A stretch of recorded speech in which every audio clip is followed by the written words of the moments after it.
Jaya Radha Madhava Punya Vihari.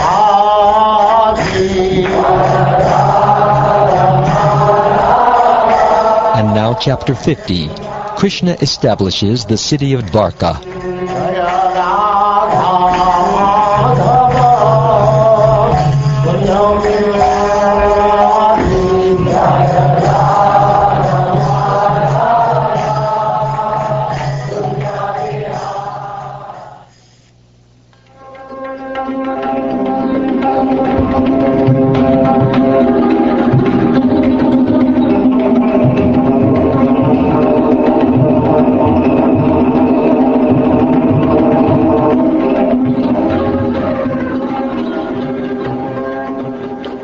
Shukdev Goswami said, "When Kamsa was killed, O heroic descendant of Bharat, his two queens, Asti and Prapti, went to their father's house in great distress.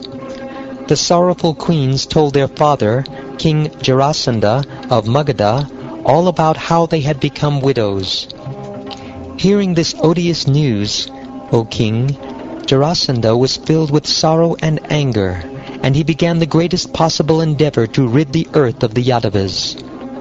With a force of 23 Akshohini divisions, he laid siege to the Yadu capital, Mathura, on all sides. Although Lord Krishna, the Supreme Personality of Godhead, is the original cause of this world, when he descended to the earth, he played the role of a human being.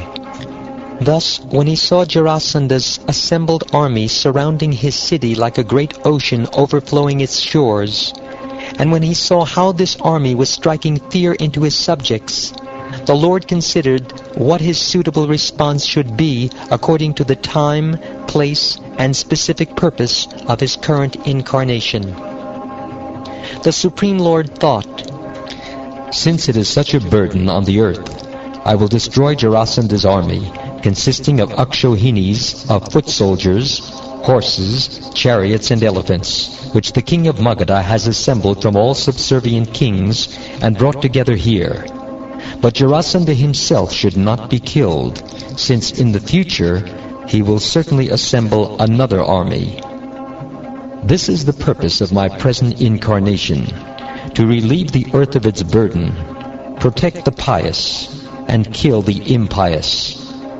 I also assume other bodies to protect religion and to end irreligion whenever it flourishes in the course of time."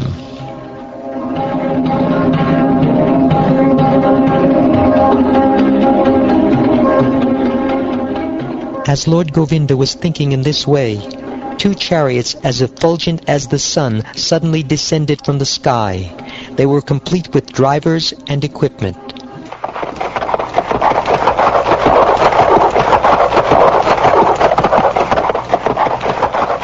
The Lord's eternal divine weapons also appeared before him spontaneously. Seeing these, Sri Krishna, Lord of the senses, addressed Lord Sankarshan. The Supreme Lord said, "My respected elder brother, see this danger which has beset your dependents, the Yadus, and see, dear master, how your personal chariot and favorite weapons have come before you. The purpose for which we have taken birth, my lord, is to secure the welfare of our devotees. Please now remove from the earth the burden of these 23 armies."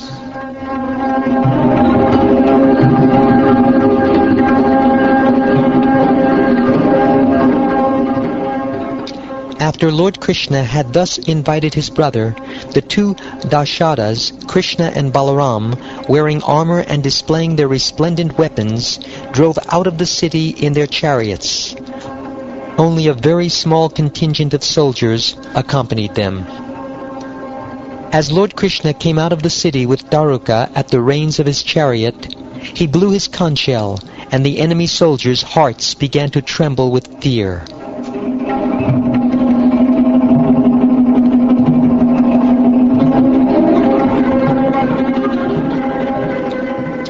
Jarasandha looked at the two of them and said, "O Krishna, lowest of men, I do not wish to fight alone with you, since it would be a shame to fight with a Mere boy!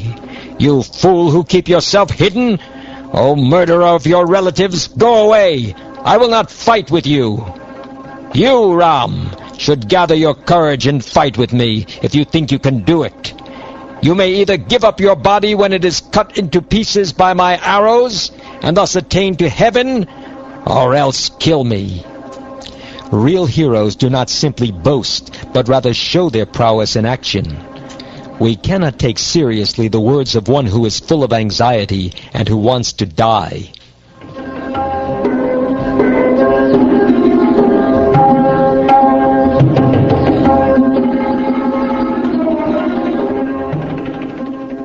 Just as the wind covers the sun with clouds, or a fire with dust, the son of Jara marched toward the two descendants of Madhu, and with his huge assemblage of armies surrounded them and their soldiers, chariots, flags, horses, and charioteers.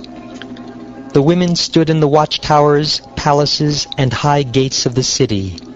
When they could no longer see Krishna's and Balaram's chariots, identified by banners marked with the emblems of Garuda and a palm tree, they were struck with grief and fainted. Seeing his army tormented by the relentless and savage rain of arrows from the massive opposing forces gathered like clouds about him, Lord Hari twanged his excellent bow, Sharanga, which both gods and demons worship. Lord Krishna took arrows from his quiver, fixed them on the bowstring, pulled back, and released endless torrents of sharp shafts, which struck the enemy's chariots, elephants, horses, and infantrymen. The Lord shooting his arrows resembled a blazing circle of fire.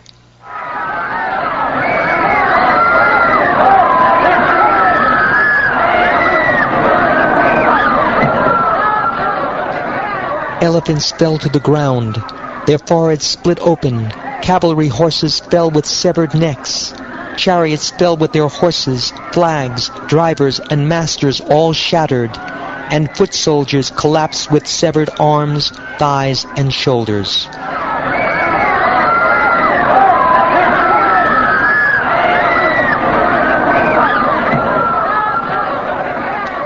On the battlefield, hundreds of rivers of blood flowed from the limbs of the humans, elephants, and horses who had been cut to pieces.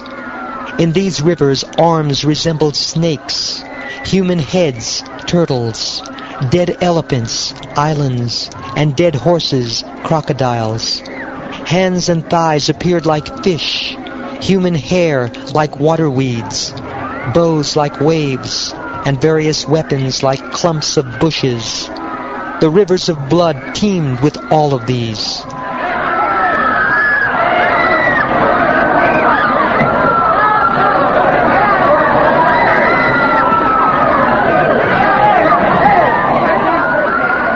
Chariot wheels looked like terrifying whirlpools, and precious gems and ornaments resembled stones and gravel in the rushing red rivers, which aroused fear in the timid, joy in the wise.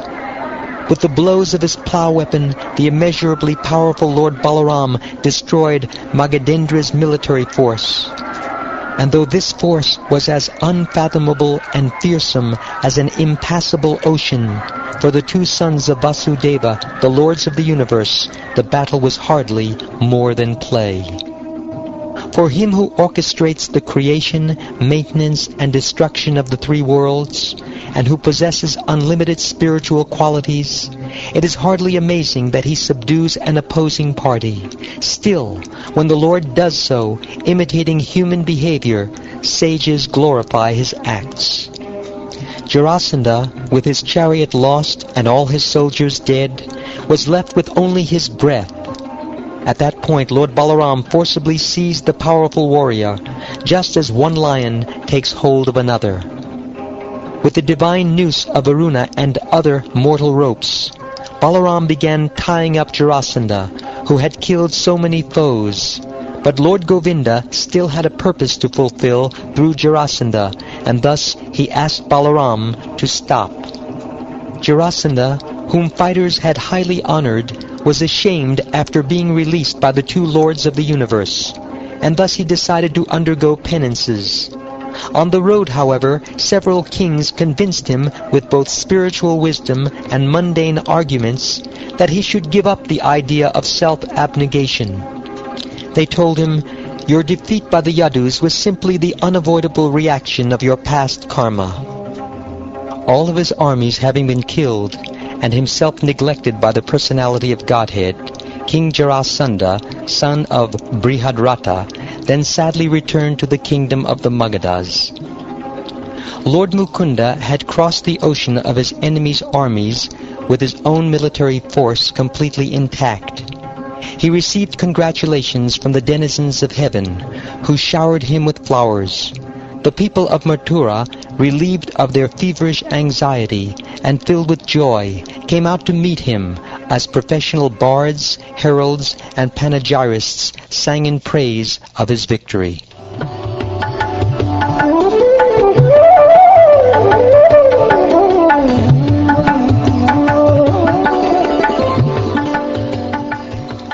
As the Lord entered his city, conch shells and kettle drums sounded, and many drums, horns, veenas, flutes, and mridangas played in concert.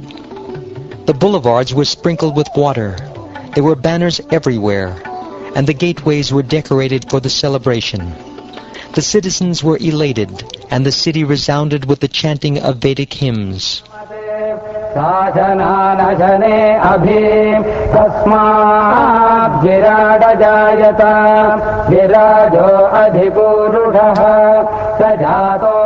As the women of the city affectionately looked at the Lord, their eyes wide open with love, they scattered flower garlands, yogurt, parched rice, and newly grown sprouts upon him. Lord Krishna then presented to the Yadu king all the wealth that had fallen on the battlefield, namely the countless ornaments of the dead warriors. 17 times the king of Magadha met defeat in this very way, and yet throughout these defeats he fought on with his Akshohini divisions against the forces of the Yadu dynasty, who were protected by Sri Krishna. By the power of Lord Krishna, the Vrishnis would invariably annihilate all of Jarasandha's forces, and when all his soldiers had been killed, the king, released by his enemies, would again go away. Just as the 18th battle was about to take place, a barbarian warrior named Kalayavana, sent by Narrated, appeared on the battlefield. Arriving at Mathura, this Yavana laid siege to the city with 30 million barbarian soldiers. He had never found a human rival worth fighting, but he had heard that the Vrishnis were his equals. When Lord Krishna and Lord Sankarshan saw Kalayavana, Krishna thought about the situation and said, a great danger now threatens the Yadus from two sides. This Yavana is besieging us already, and the mighty king of Magadha will soon arrive here, if not today, then tomorrow or the next day. If powerful Jarasandha comes while we too are busy fighting Kalayavana, Jarasandha may kill our relatives or else take them away to his capital. Therefore, we will immediately construct a fortress that no human force can penetrate. Let us settle our family members there and then kill the barbarian king.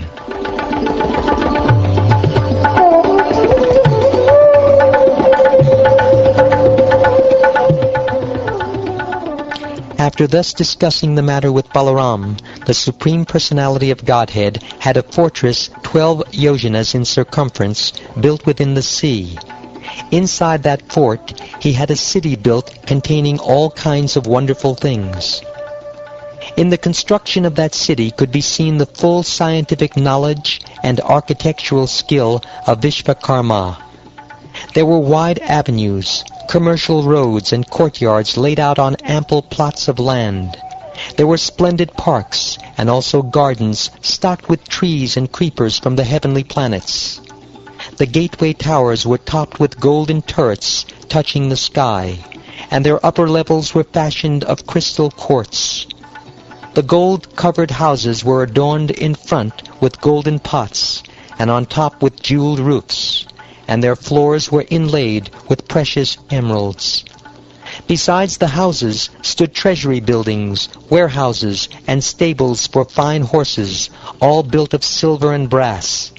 Each residence had a watchtower, and also a temple for its household deity. Filled with citizens of all four social orders, the city was especially beautified by the palaces of Sri Krishna, the Lord of the Yadus. Lord Indra brought Sri Krishna the Sudharma assembly hall, standing within which a mortal man is not subject to the laws of mortality. Indra also gave the Parijata tree. Lord Varuna offered horses as swift as the mind, some of which were pure dark blue, others white. The treasurer of the demigods, Kuvera, gave his 8 mystic treasures, and the rulers of various planets each presented their own opulences. The Supreme Lord, having come to the earth, O king, these demigods now offered him whatever powers of control he had previously delegated to them for the exercise of their particular authority. After transporting all his subjects to the new city by the power of his mystic Yogamaya, Lord Krishna consulted with Lord Balaram, who had remained in Mathura to protect it.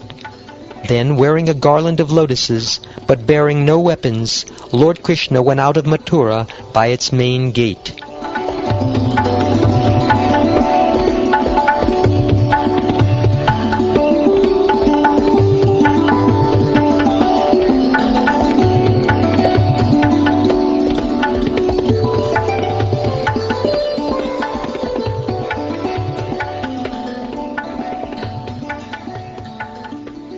Thus ends the 50th chapter of the 10th canto of the Srimad Bhagavatam, entitled Krishna Establishes the City of Dvaraka.